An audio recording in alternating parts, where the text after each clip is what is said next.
د 12مو ټولګیو د فارغانو د نتایجو جدول د الکترونیکي کولو ملي پروسه په کابل کې د پوهنې وزارت د چارواکو لخوا پرانیستل شوه.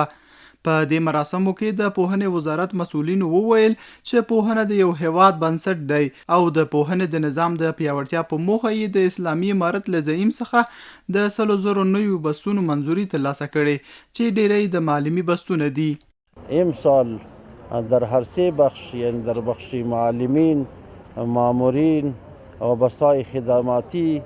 از مقام امارت اسلامی افغانستان به منظوری شیخ صاحب امیر المؤمنین حفظه الله تعالی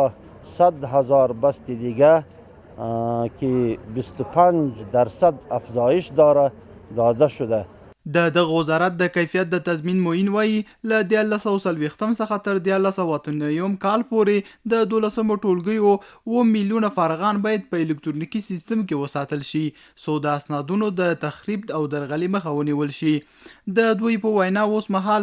1 میلیون الکترونیکي شهادتنامې شتون لري او تیر کال څه باندې 120,000 برېښنایي شهادتنامې ویشل شوي وي. او هغه 1 میلیون شهادتنامې هغه چاپ شوي او هغه را رسېدلي، هغه ډېر په اعلی کیفیت، په هغوی کې الحمدلله اوس جالو تصویر نه کېږي، په هغوی بل تصویر نه لګېږي، د هغوی هغه خط هغه نه ختمیږي، هغه چې کوم سیستم پورته کړي هغه سیستم کې شی راځي نور به د دغه ټولو هغو خلقو چې هغه جالو تصویر کوي الحمدلله انشاءالله د هغوی به مخنیوی وشي.